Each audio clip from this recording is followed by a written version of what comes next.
Salve, salve! Sejam todos bem-vindos ao canal aoespírita.com. Iniciamos hoje uma nova jornada com relação às muitas questões que envolvem a doutrina espírita com as demais doutrinas espiritualistas. O canal aoespírita.com terá na sua grade semanal das terças-feiras material informativo aos adeptos, simpatizantes e praticantes do espiritismo. Nossa proposta inicial é o trato de pontos que realmente são de aplicação da doutrina espírita, na teoria e na prática. Necessário esclarecer que a doutrina espírita não é uma doutrina opositora, ela não se opõe a nada, mas é esclarecedora no que tange a humanidade nos meios dos quais a humanidade, se ocupa, gente. Então é preciso que a gente comece a perceber um diferencial, né? A doutrina espírita, ela é uma doutrina espiritualista, está inserida dentro desse conjunto, faz parte disso, mas é uma doutrina que tem o contexto de separação dentro do processo dos estudos e do foco a que a doutrina espírita se coloca. Falaremos de espiritismo e a pergunta de momento é, afinal, o que é o espiritismo? De alguma forma, estamos todos na busca de respostas. Ninguém nasceu sabendo. E o conhecimento é bagagem indestrutível e é uma das poucas que levaremos para a nossa eternidade. Ninguém vai conseguir levar um carrinho, uma casa, um terreno, um cofre com milhares ou centenas ou até alguns trocadinhos, né? Ninguém vai conseguir levar para lá isso. Não tem como. Agora levaremos tudo que adquirimos como conhecimento e que transformamos isso tudo em sabedoria. Porque sabedoria é o conhecimento na prática, é o fazer, é o acontecer, é a realização. Não pensem vocês que por nós nos colocarmos aqui nessa proposta, somos mais conhecedores ou merecedores de destaque sobre quem quer que seja, sobre outras pessoas. Não somos conhecedores de nada além do que está tudo aí para todos nós. Agora, o principal objetivo disso tudo é o de abrirmos e aprendermos, caminharmos juntos na forma em que o Espiritismo se propõe. É fazer disso o melhor possível, tratarmos o Espiritismo dentro do conceito que é dado por Kardec. Essa vai ser uma das bandeiras que nós estaremos aqui trabalhando junto com vocês. Agora, para que isso aconteça, nós contamos com a sua participação. Então a gente já pede lá, se inscreva, vai lá onde tem o inscreva-se lá, já faz a sua inscrição. Faça suas perguntas, dê a sua opinião quanto aos assuntos tratados. Deixe o seu gostei ou não gostei. Faça comentários, assim estaremos nos ajudando nessa construção. Com uma nova visão, com parceria, com responsabilidade e, acima de tudo, discernimento, porque vamos estar aprendendo juntos, uns com os outros. Pode ser, e tem coisas que eu vou falar aqui que não vai ser de concordância. Então coloque lá, mostre, olha, eu não concordo com isso que você falou, não concordo com essa forma de interpretação que está sendo dada, acho que aqui tem um diferencial. Isso fará com que a gente, todos nós, aprendamos, todos nós vamos desenvolver essa prática dentro do quê? De uma unificação, dentro de uma busca onde teremos um conceito, e esse conceito é o que deve ser colocado para todos nós. Para que quando falemos disso dentro da questão do Espiritismo, a gente consiga se entender, perceber o que está sendo dito, né? Então vamos que vamos. E a pergunta que tem lá é, afinal, o que é o Espiritismo? O Espiritismo é uma ciência de observação, uma filosofia. Tem por princípio a relação do mundo material com os espíritos, ou seres do mundo invisível, como quer que chamemos os espíritos, né? Espiritismo significa a doutrina dos espíritos, Simples assim, não tem nada além disso, né? Muitas vezes nós fazemos disso, achamos muitas dificuldades para lermos lá, o compêndio da doutrina espírita, são palavras difíceis, são coisas, muitas narrativas que muitas vezes não dão um fechamento, mas isso está dentro da nossa dificuldade de interpretarmos. Vejamos que o Espiritismo foi lá no século XIX, que foi todo um trabalho, né? Nós vamos ao longo desse bate-papo de hoje explicar um pouquinho isso, como que isso se deu, por que se deu, para quê, né? Se não hoje ainda, nessa noite de hoje, mas para frente nós vamos estar discutindo e vamos tentar fazer isso de uma forma sutil, de uma forma onde todos possam entender. E temos que ter a seguinte percepção: isso vem dentro do processo trazido por Kardec, através de todos os estudos, tudo que ele fez dentro dessa busca. Então, de acordo com Kardec, a doutrina espírita é uma ciência nova para explicar ao homem as suas maiores dúvidas sobre a vida de modo fácil e acessível. Vejam bem, ainda é uma doutrina nova. A gente fala, mas lá do século XIX é novo. Ainda é novo sim, gente. Veja bem, se nós pegarmos e trouxermos todas as outras doutrinas que existem por aí, todos os conceitos, todas as filosofias, né? Tem coisas que são muito mais antigas, né? Coisas milenares, seculares lá atrás, e a doutrina espírita do século XIX. Nós estamos no século XXI, só 2 séculos, 200 anos, né? Então é uma doutrina nova. E apesar de ser nova, apesar disso tudo, ela é atual. E embora possa ter semelhanças e ser confundida com algumas crenças, o Espiritismo não é seguido por religiões espiritualistas. Existe um diferencial nisso tudo, né? E ela tem como base a obra do codificador francês Allan Kardec. São muitos os conflitos e se justificam pela falta de conhecimento da doutrina espírita. Este é um dos pontos onde a nossa conversa será mais trabalhada ao longo desses tempos que nós viremos para frente aí. A gente vai estar tratando isso especificamente, vamos estar falando disso, de todos esses diferenciais, né? Esses conflitos, o porquê que isso acontece, de onde advém, mas o que nós temos que fazer? O fato não está no que se faz, o fato está dentro do conceito da doutrina espírita, aquilo que nós não estamos fazendo no conceito da doutrina espírita. Não tem nada de errado do que se faz nas casas espíritas, dentro das doutrinas de outras religiões, não tem nada de errado, cada um tem o seu segmento, cada um tem a sua forma, né?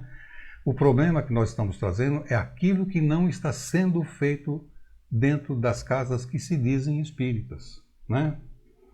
E o mais grave ainda é que o desconhecimento é a falta de interesse de grande parte, muitas vezes dos dirigentes, quanto à implantação dos estudos e a prática da doutrina espírita nas casas que se denominam espíritas, né? Esse conceito ainda está um pouco distante. Tem justificativa? Tem. É perceptível? É perceptível. É justificável? É justificável. Mas eu volto a dizer, é justificável dentro do ponto de vista do que está sendo feito, mas não justificável do ponto de vista do que não está sendo feito, que é realmente trazer a questão da instrução, do estudo da doutrina espírita nas instituições, com esse finco, com essa finalidade, com esse propósito, né? Tirarmos um pouco essa miscigenação, essa mistura de ideologias, né? O sincretismo que existe dentro de todo o processo. Isso tudo é justificável, já disse, é perceptível, é notório. E precisamos começar a pensar nisso para falarmos da doutrina espírita como o Espiritismo. Espiritismo e espiritualismo são doutrinas diferentes. E é importante frisarmos que esta confusão acontece muito frequentemente também entre os próprios espiritualistas, que em boa parte também desconhecem as bases filosóficas da doutrina nas quais eles estão inseridos, que pertencem ou atuam, né? Para o espírita, o estudo e a busca pela melhoria íntima deve ser constante. É a forma de despertar a consciência em cada um. É o ponto em que nós precisamos estar nos colocando, né? Com isso tudo a gente vai compreender toda a parte que vem lá do compêndio, o Livro dos Espíritos, o Evangelho segundo, o Livro dos Médiuns, o Evangelho segundo o Espiritismo, a Gênese, me fugiu o outro agora, mas lá para frente a gente vai vendo isso tudo, né? Vamos dando dessa continuidade. Então tudo isso tem um segmento, tem uma lógica, tem um caminho seguido dentro de toda essa informação que nos foi dada. E vejam bem, não temos aqui como objetivo discriminar qualquer forma de crença ou religião, tá? Não tem a menor hipótese disso. Mas direcionar as coisas nos seus devidos lugares, pelo fato de que esta confusão acaba por servir de munição para aqueles que atacam o Espiritismo, e sem ao menos se perceberem ignorantes nas questões que envolvem a doutrina espírita. O Espiritismo é uma doutrina espiritualista. Todo espírita é espiritualista, mas nem todo espiritualista é espírita. Existem situações que são conflitantes do ponto de vista conceitual, dentro do que hoje se coloca tudo como espiritismo. E, na verdade, existe um diferencial nessa questão.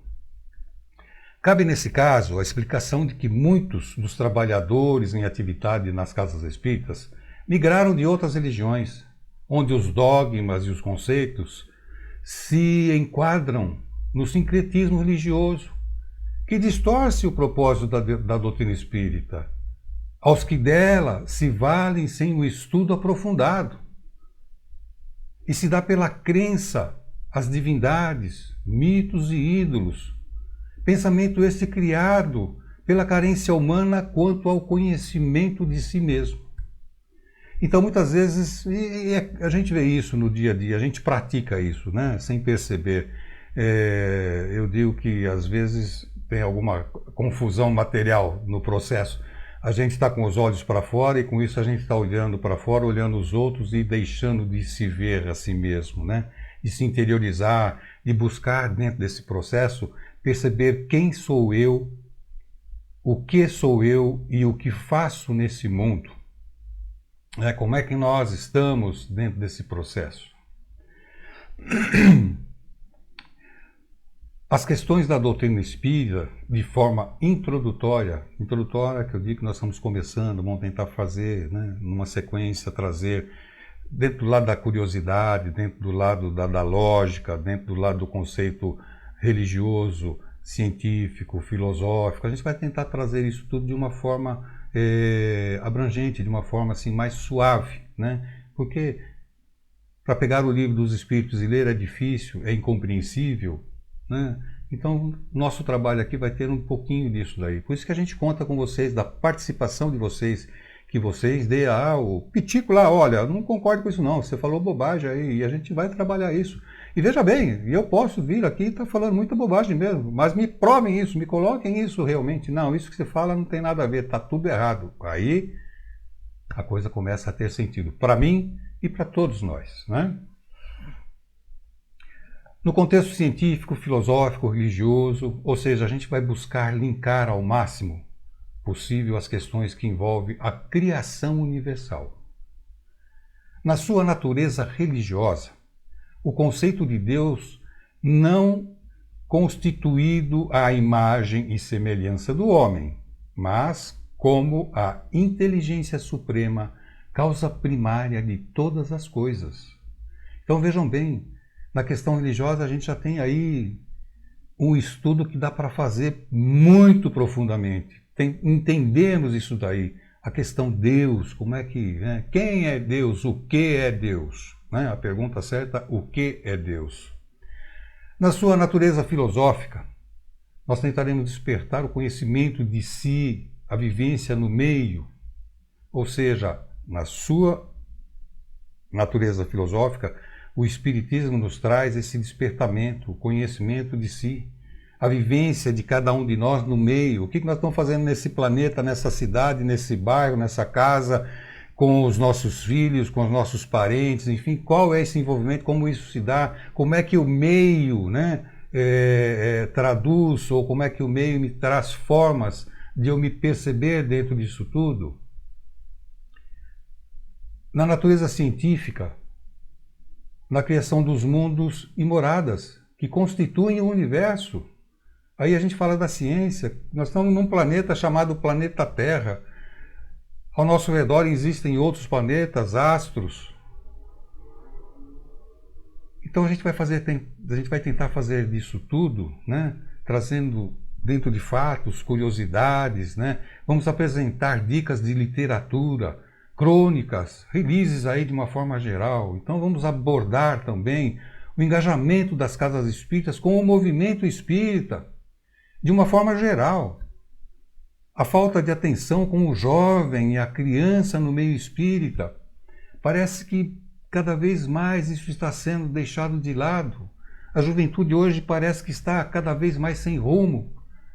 Quanto nós somos responsáveis por essa falta de rumo da juventude de hoje?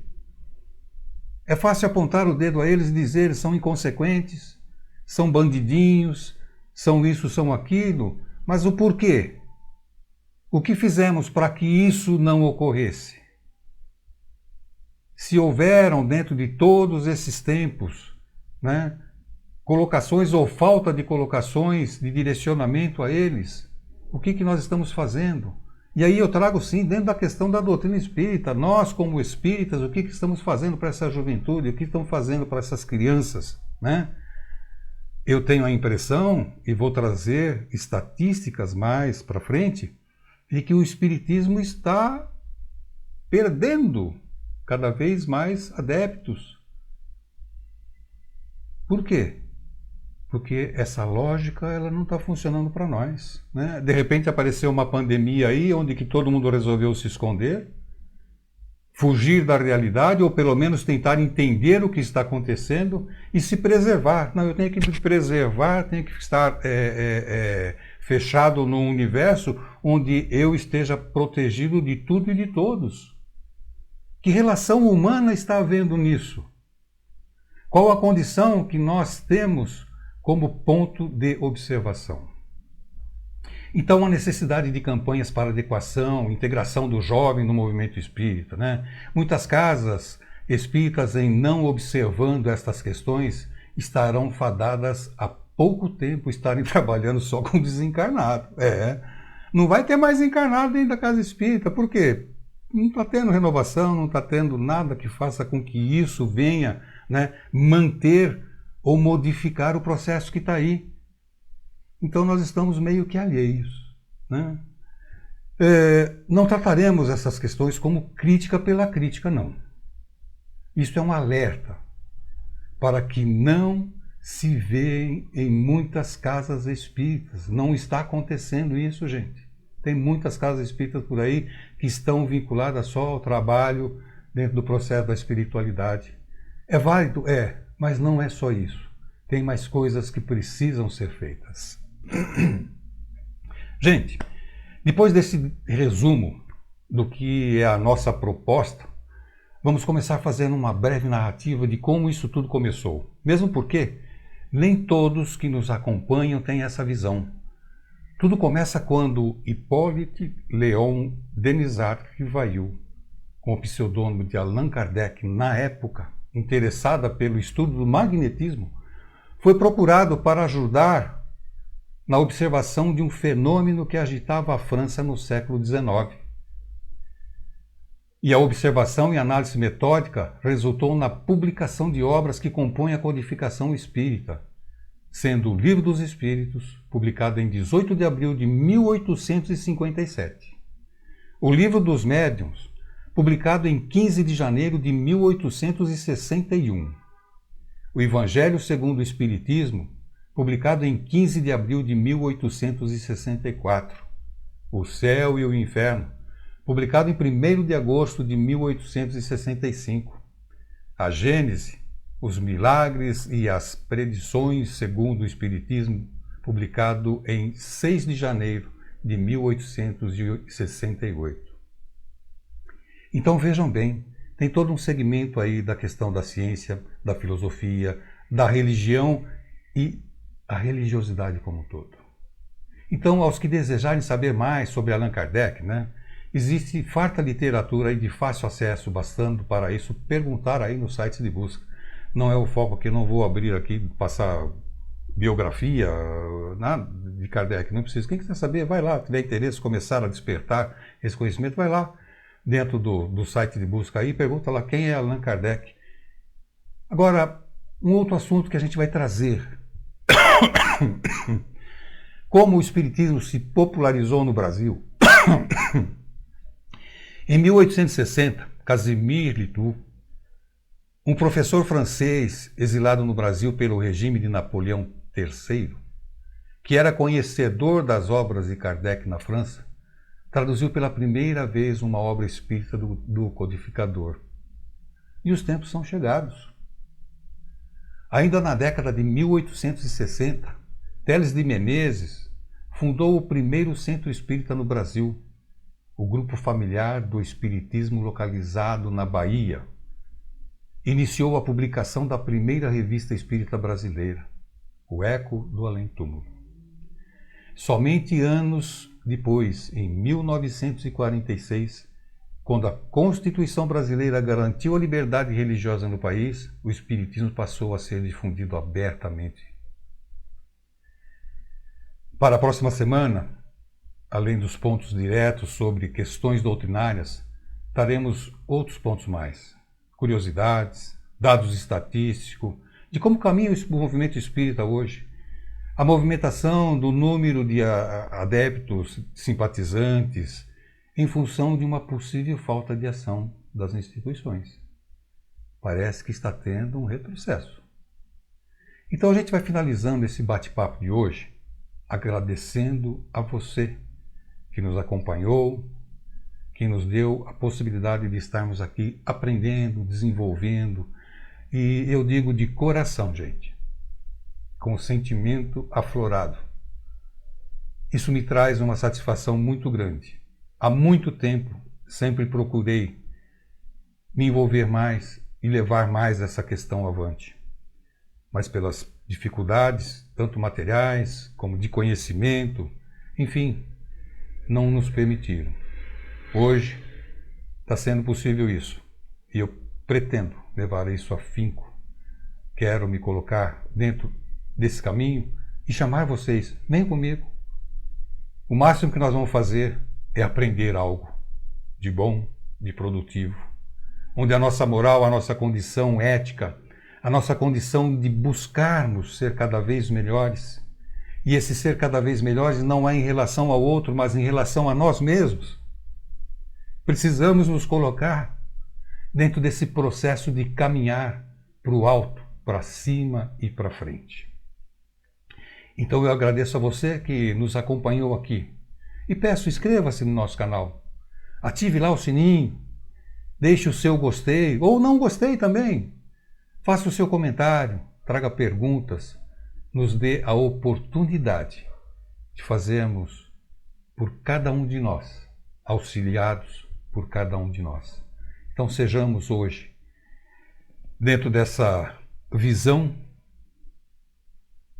de perceber a necessidade de mudança de alguma coisa dentro do movimento espírita. Eu espero poder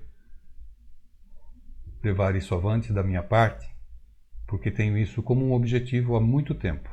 E hoje estou conseguindo dar um início a essa realização por conta de amigos. Eu não vou citar o nome aqui desses amigos, porque de repente eu vou faltar com alguns e estaria sendo injusto. Mas dentro desses amigos, você que está aí faz parte, porque está me possibilitando realizar esse trabalho. E eu encerro esta reunião de hoje, esse bate-papo, essa mensagem, enfim, como queiramos entender isso. Eu encerro deixando esta prece em agradecimento e em especial para cada um, para você e para todos. Um beijo no coração de cada um e até uma próxima.